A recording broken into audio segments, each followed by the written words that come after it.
时间2月6日凌晨4时17分，土耳其东南部发生7.8级强震，后又发生7.6级地震。9小时后发生6.7级余震以及多次超4.8级余震，大量人员伤亡，各种建筑物损毁严重，给当地社会经济造成严重影响。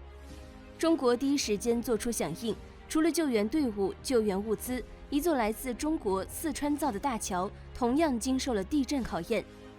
大家好，欢迎来到星球热点，国家大事从不缺席，舆论场中抽丝剥茧，聚焦独家中国资讯。点赞、订阅加小铃铛，带你用不一样的视角读懂中国故事。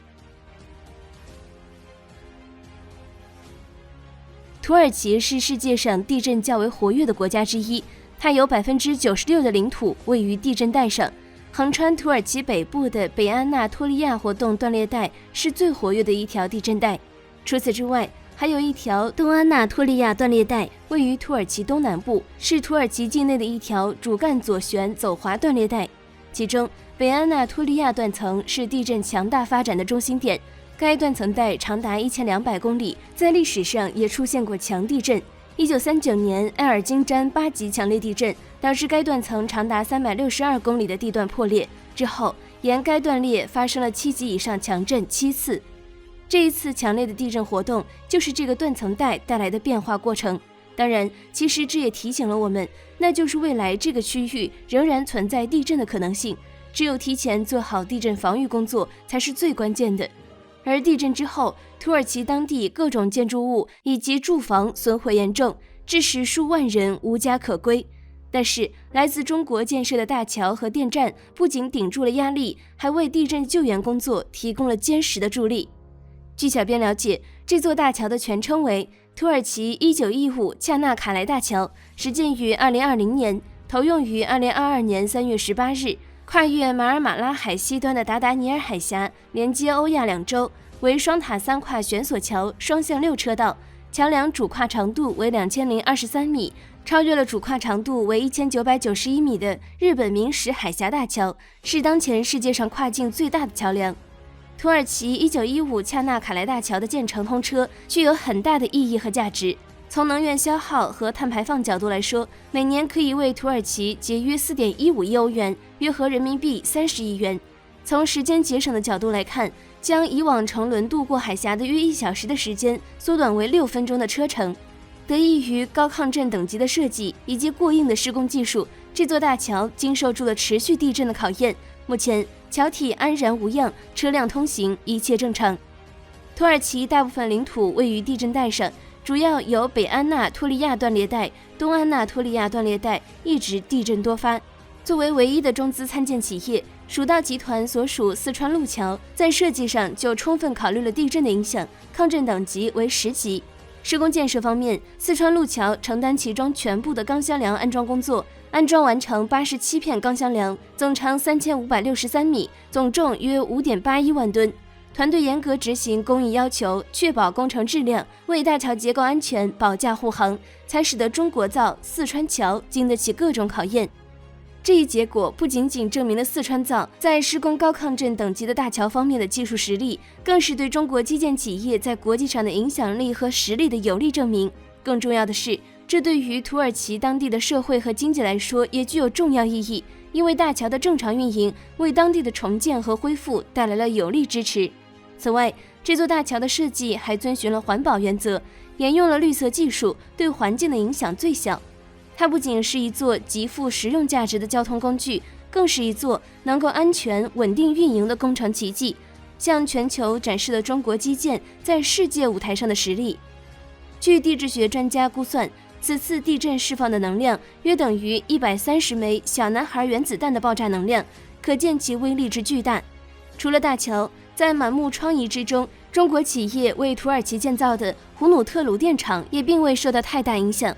据新闻报道，地震发生时，胡努特鲁电厂震感明显，附近有不少建筑倒塌。但是，由于中国施工队伍建筑质量扎实，电厂不但扛过了地震，还可以继续正常发电。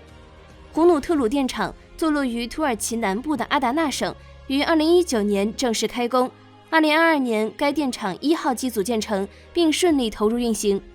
该发电厂是一带一路协议的重点项目，完全建成后，每年可以发电90亿度，占土耳其全年总发电量的4%至6%。阿达纳省位于震中附近，地震发生时震感极为强烈，周边的2个发电厂都因为强震中断了供电，只有胡努特鲁电厂仍在坚持正常供电。由于发电厂建筑坚固，附近城市的不少居民都前往发电厂避难。由于正常供电有保障，当地政府可以比较准确地向外汇报受灾情况。得益于稳定的供电，救援队在工作时也没有后顾之忧。总而言之，中国企业修建的电站成为了阿达纳省的定海神针，为救灾提供了巨大帮助，挽救了无数受灾民众的生命。胡努特鲁电厂的表现其实就是给中国基建工程做了一次最有疗效的广告，并且中公网在地震发生后不久就披露消息，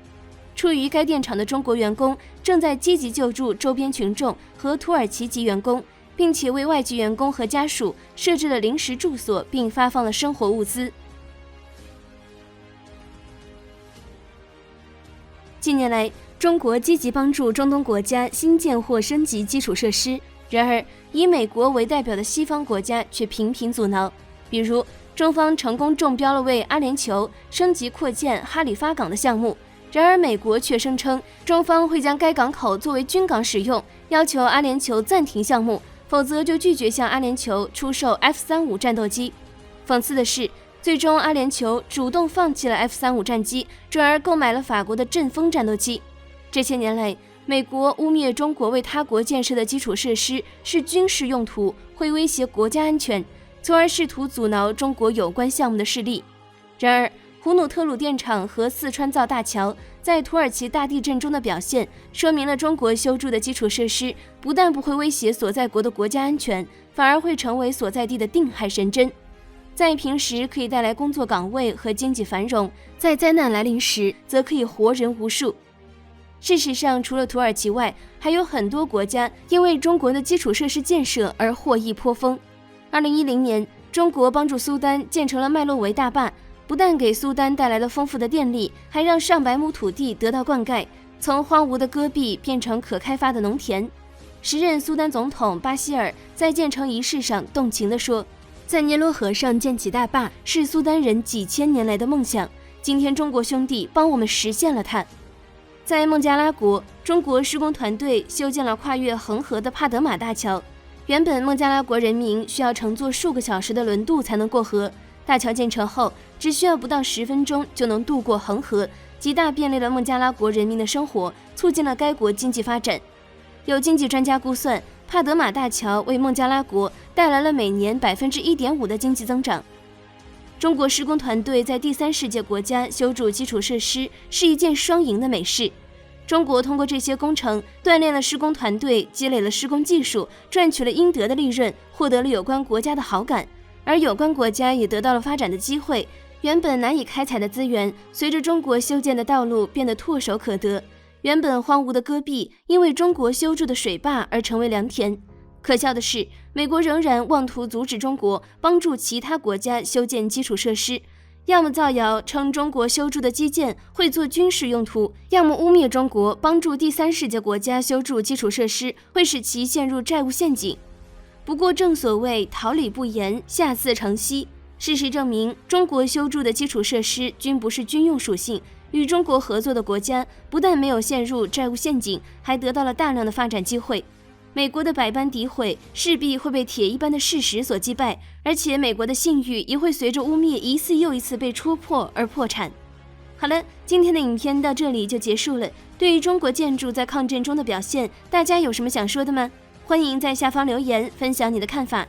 最后一定不要忘记点赞加订阅哦，这样既能回顾往期视频，又不会错过之后的精彩内容。我们下期节目不见不散。